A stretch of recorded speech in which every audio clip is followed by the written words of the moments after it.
উনি বলতে পারবেন না, এক নিঃশ্বাসে বলতে পারবেন না উনি কতগুলো দপ্তরের দায়িত্বে ছিলেন, কতগুলি যে উনি মন্ত্রী এই কবছরে ছিলেন, এবং সব প্রেস্টিজিয়াস দপ্তর ইনক্লুডিং ফিনান্স। তো তখন মনে হয়নি আজকে একটা কথায় নাকি খারাপ লাগছে, একটা কথায় নাকি দুঃখ হচ্ছে। তো তখন অতগুলো দপ্তর পাওয়ার আনন্দে বোধহয় গোটাটাই ছিল একদম মানে সর্বাঙ্গ সুন্দর। নাম লেখাবেন, আমি সকলকে বিশ্বাসঘাতক বলছি না, 7-8 জন যারা অর্গানাইজ করছেন গোটা বিষয়টা ব্যক্তি স্বার্থে, বাকিদের নানা চাপ টাপ সব দেওয়া হচ্ছে। তো সেখানে যদি আরেকজন কেউ গেছেন, জনগণের সঙ্গে এদের কোনো সম্পর্ক নেই। বাংলার রাজনীতি, বাংলার উন্নয়ন, বাংলার স্বার্থ, এগুলোর সঙ্গে এদের কোনো সম্পর্ক নেই।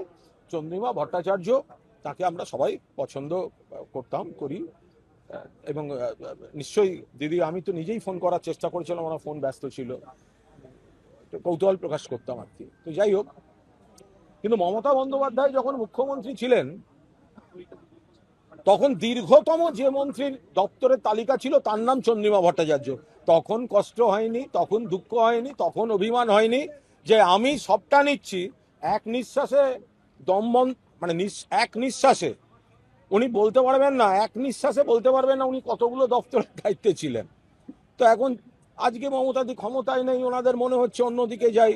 প্রথমে ওনার একজনকে পাঠিয়েছেন, গতকাল উনি বসে থাকাকালীন 15 মিনিট বাড়তি বসে থাকতে পারলেন না, আমরা সবাই পৌঁছে যেতাম।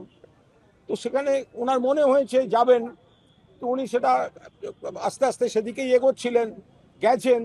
কি করা যায়?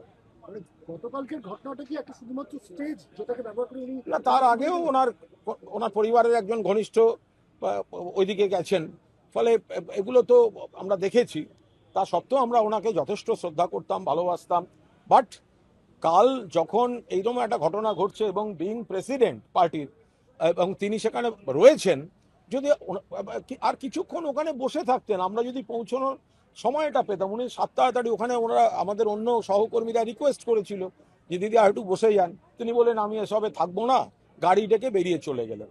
তারপরে আমাদের যে সহকর্মীরা ছিল তাদের বার করে দেওয়া হয়েছে। তো ফলে এটা তো প্রেসিডেন্টের কাছ থেকে কাম্য নয়।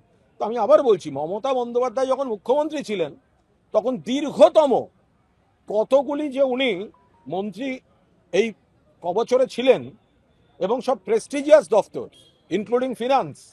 তো তখন মনে হয়নি আজকে একটা কথায় নাকি খারাপ লাগছে, একটা কথায় নাকি দুঃখ হচ্ছে। তো তখন অতগুলো দপ্তর পাওয়ার আনন্দে বোধহয় গোটাটাই ছিল একদম মানে সর্বাঙ্গ সুন্দর। তো সুতরাং আজ হঠাৎ এগুলো এগুলো মানুষ সবাই দেখছেন, চিনছেন। যখন মমতা বন্দ্যোপাধ্যায় মুখ্যমন্ত্রী তখন সব থেকে বেশি সংখ্যক দপ্তর যিনি পেয়েছেন কার্যত, তার এখন মনে হচ্ছে না যে আমি, যারা মমতাদিকে অস্বীকার করছে, আমি তাদের সঙ্গে যাব, তাদের সঙ্গে বলবো, তার ব্যাপার। এর সঙ্গে তৃণমূল কংগ্রেস পরিবার, তৃণমূল কংগ্রেসের কর্মীদের কোনো সম্পর্ক নেই। এবং সেই বার্তা এবং তারপরে আজকের ঘটনা, এটা কি মানে সেই ঘটনায় খারাপ লেগে আজকের ঘটনা, নাকি সেটাকে কালকে ওই কোনটা কি প্রমাণ হয়ে গেল আজকে? কোনটা? কালকে ওনার যে কথাটাকে উনি বলছেন খারাপ লেগেছে বলে আজকে সিদ্ধান্ত নিয়েছে। যার কথা খারাপ লেগেছে বা যাদের কথা খারাপ লেগেছেন বলে বলা হচ্ছে, তো বলা হচ্ছে, তো এখন সেখানে তো তিনি আমাদের নেত্রী বা আমাদের দল যখন তাকে একের পর এক দফতর দিয়েছে, একবার বলেছেন যে আমি এইটা নেব না, আরো কয়েকজনকে দেয়া হোক? তখন তো সেটা মনে হয়নি, তখন মোরে আরো আরো আরো দাও প্রাণ। তো সুতরাং মমতা বন্দ্যোপাধ্যায় যখন দেয়ার জায়গায় ছিলেন তখন আমি আঁচল পেতে নেব, আর মমতা বন্দ্যোপাধ্যায় যখন প্রাক্তন, তখন আমি অন্য শিবিরের দিকে, যারা মমতা বন্দ্যোপাধ্যায়কে অস্বীকার করছে, আমি তাকে অস্বীকার করতে যাব। এটা কি করে হতে পারে? মানুষ দেখছেন, এদের সঙ্গে সাধারণ মানুষের, সাধারণ কর্মীদের কোনো সম্পর্ক নেই। বাংলার মানুষ দেখছেন, এবং এই ভয়ঙ্কর অকৃতজ্ঞতা রাজনীতি বাংলার মাটি সাপোর্ট করবে। দপ্তর যদি তার হাতে থাকেও তাহলে তিনি বারমুন্ডা মন্ত্রী ছিলেন, তার মানে কাজ ছিল না। ছেড়ে দেননি কেন? সেদিন বলেননি কেন? যদি এতগুলো দপ্তর নিতে ওনার খারাপ লেগে থাকে, আজকে যেন উনি ছাড়লেন, তো সেদিন ছাড়েননি কেন? উনি আজ বলছেন এতগুলো দপ্তর খারাপ লেগেছে, লাগতেই পারে, উনি চাননি, হতে পারে, ওনার ক্ষমতা ছিল না, উনি বলছেন। তা আজকে যেটা ছাড়লেন, দপ্তরগুলো থাকাকালীন ছাড়েননি কেন? এটা পরিষ্কার কথা। আজকে যেটা বলছেন না আমি ছেড়ে দিলাম, তো দপ্তরগুলো যখন ছিল তখন ছাড়লেন না কেন? তাহলে তো ছাড়াটার গুরুত্ব থাকতো। তা আজকে তো সবাই বলবে আজকে দপ্তর নেই তাই এই গল্পটা দিচ্ছেন। উনি বলছেন, চাঞ্চল্যকর অভিযোগ করছেন যে অর্থমন্ত্রী হিসেবে বাজেট পেশের কয়েক ঘন্টা আগে নাকি উনি জানতে পারতেন, উনি জানতেন না যে বাজেট কারা বানায়। করতে হবে উনি তাও জানেন, মানে সেটাই জানতেন কয়েক ঘন্টা। দেখুন, এগুলো একটা হঠাৎ এই কথাগুলো বলার কোনো মানে আছে? সাধারণভাবে অর্থমন্ত্রীরা বাজেট পেশ করার সময় আরো অনেকের সাহায্য নেন, কারণ বাজেট পেশটা কিন্তু একটা অত্যন্ত বিশেষজ্ঞদের ব্যাপার। অর্থমন্ত্রী জানবেন, কিন্তু অর্থমন্ত্রী তার বসে বসে লিখবেন না। সেটা মানে ইয়ে ডক্টর অসীম দাশগুপ্ত বা অমিত মিত্র হলে তো একটা কথা হয়, বাট কিন্তু উনি আইনের লোক, তো তাকে তো একটু সাহায্য নিতে হবে। কিন্তু জানতেন না, জানি না, বই পাইনি, তা সেদিনকে বলেননি কেন? পড়লেন কেন? উনি তো বলতে পারতেন আমি এটা জানি না, আমি পড়বো না। উনি পড়লেন কেন? আপনি অর্থমন্ত্রী ছিলেন, আপনি বাজেট পেশ করলেন, আপনার ছবি ছাপা হলো, আপনি পড়লেন। আজ আপনি বলছেন আমি জানতাম না, এটা কেউ বিশ্বাস করবে? এই লজিকটা ছেঁদো লজিক হয়ে যাচ্ছে। বলছি, এই মমতা যে বন্দ্যোপাধ্যায় কি চন্দ্রিমা ভট্টাচার্যদের মতো মানুষকে চিনতে কোথাও ভুল করেছিলেন? এত দপ্তর জাড়াতে দেওয়া, রাজ্য সভানেত্রী করা হলো। দেখুন, অনেক মানুষ সব কাউকে না কাউকে বিশ্বাস করে, আর মানুষ চেনার কিছু ভুল হয় সে তো সবাই দেখতে পাচ্ছে। তাহলে কি আর কেউ কাউকে বিশ্বাস করবে না? এটাও তো হয় না। বাট কোথাও না কোথাও তো কিছু মানুষ চেনার গন্ডগোল তো ছিলই। বলছি, আজকে আপনারা বৈঠক হচ্ছে কালীঘাটে, বারবার নতুন কমিটি তৈরি হচ্ছে, সেই কমিটির একজন করে বেরিয়ে যাচ্ছে, মানে এরকম সমস্যার জায়গা। না, এটা আর একটা জিনিস বোঝা যায় যে তৃণমূলে কোনো লোকের অভাব নেই, তৃণমূলে দায়িত্বশীল দক্ষ লোকের অভাব নেই। যদি কাউকে বসানো হচ্ছে তাকে আবার নানা রকম চাপ আসছে, তাকে কেউ ফোন করছে, তার নানা ছুতো তৈরি হচ্ছে, কিন্তু তারপরে আবার কেউ না কেউ সেই দায়িত্বটা নিয়ে নিচ্ছেন। ফলে এইভাবে তৃণমূল কংগ্রেসকে একটা বাড়িতে তালা মেরে, একটা ভাড়া অফিসে তালা মেরে, বা কোনো একজন দুজন কয়েকজনকে নিয়ে গিয়ে, আপনি বলুন তো, এই যারা গেছে চাটনৃত শিবিরে যারা গেছে, আপনি বলুন তো, যে এত রকম ছবি দেখা যাচ্ছে, আপনারা এত ছবি দেখাচ্ছেন, কে লোকসভায় দেখা করছে, কে বিধানসভায় দেখা করছে, কে বিজেপি নেতার বাড়ি যাচ্ছে, কে হোটেলে গিয়ে দেখা করছে, নিজেদের কনস্টিটিউয়েন্সিতে, নিজেদের নির্বাচনী কেন্দ্রে এখনো তাদের দেখা যাচ্ছে না কেন কোনো কর্মসূচিতে? কেন দেখা যাচ্ছে না? নিজেদের এলাকায় একটা পার্টি অফিসে তৃণমূল কংগ্রেস কর্মীদের সঙ্গে আলোচনা করতে দেখেছেন? নিজেদের এলাকায় পার্টি অফিসে বসে সাধারণ মানুষের দরকারে কোনো সার্টিফিকেটে সই করছে দেখেছেন? শুধুমাত্র দলের পিঠে ছুরি মারা, পুতুল নাচের পুতুল হয়ে ঘুরছেন। এদের দু একজনকে বলে দিচ্ছে তোমার এই মামলা রয়েছে 80টা ইলিগাল কনস্ট্রাকশন, যাও আগে গিয়ে তালা মেরে এসো, নইলে অ্যারেস্ট, চলে গেল তালা মারতে, অমুক তমুক।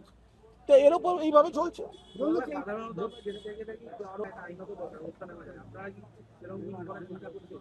আমরা তো কাল পুলিশকে যা জানাবার আমরা জানিয়েছি, বাকিটা আমাদের আমাদের নেতৃত্ব নিশ্চিতভাবে গোটা বিষয়টা পর্যবেক্ষণ বিশ্লেষণ করছেন।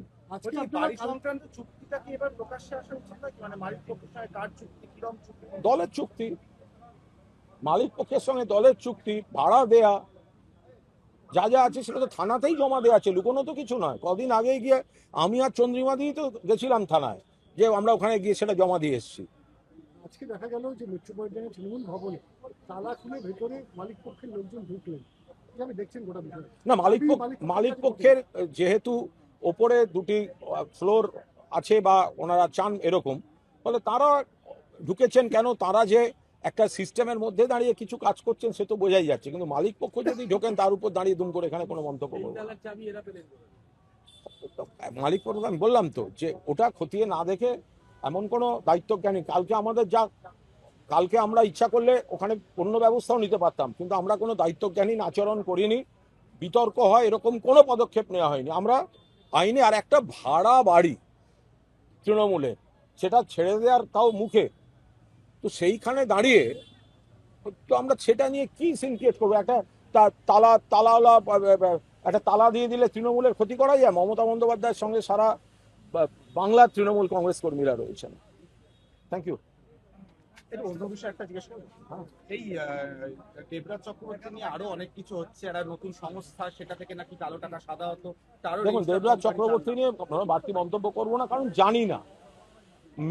মামলার মেরিট নিয়ে কোনো বক্তব্য রাখবো না, আইন আইনের পথে চলবে, দেবরাজ এবং তার আইনজীবীরা সেটা বলবেন। আর রাজ্যের স্বাস্থ্য দপ্তর একটা স্বতঃপ্রণীত তদন্ত শুরু করলো এই সেবাশ্রয় নিয়ে যে সেবাশ্রয় ব্যাপারটা আমি কোনোদিনই জানি না, আজও জানি না, আমি বলতে পারবো না। কুণাল দা, একটা প্রশ্ন, লাস্ট প্রশ্ন, যে কাকলি ঘোষ দস্তিদার মুখ্যমন্ত্রীকে চিঠি দিয়েছেন 21শে জুলাই গুলি চালানোর ঘটনা নিয়ে যাতে নতুন করে তদন্ত শুরু হয়। আপনি তো সাংবাদিক, 100বার সাংবাদিক, 100%। কাকলি ঘোষদের কোন পরিচয় চিঠিটা দিয়েছেন? মুখ্যমন্ত্রীকে চিঠিটা কোন পরিচয় দিয়েছেন বলুন না। তৃণমূলের সাংসদ এবং চিফ হুইপ পার্লামেন্টে। দুদিন আগে তো ওনারা বলছিলেন এনসিপিআই বলে তো পার্টিতে গেছেন, ওনাকে জিজ্ঞেস করছেন না কেন? আপনি কোথায় দাঁড়িয়ে আছেন? আপনি আমায় জিজ্ঞেস করছেন কেন? কাকলি ঘোষ দস্তিদার আর এমপিরা বলছে ওরা এনসিপিআই বলে একটা পার্টিতে গেছে, আর চিঠি দিচ্ছে তৃণমূলের চিফ হুইপ বলে। তো উনি কোথায় দাঁড়িয়ে আছেন সেটা আগে ওনাকে জিজ্ঞাসা করুন, তারপর তো উত্তর দেবো। সেটা জিজ্ঞাসা করছেন না। এইভাবে যে চিঠি দিলেন, আবার কোন উনি কোন পার্টিতে দাঁড়িয়ে আছেন সেটা জিজ্ঞেস করবেন, আপনি উত্তর নিতে এসছেন। যারা বলছেন এনসিপিআই তে জয়েন করেছেন তারা চিঠি দিচ্ছেন তৃণমূলের চিফ হুইপ বলে, এটা কি করে সম্ভব? হয় তৃণমূলের চিফ হুইপ, নইলে এনসিপিআই তে জয়েন করেছেন। কোন পরিচয় করছেন তার উপর তো উত্তর ডিপেন্ড করবে।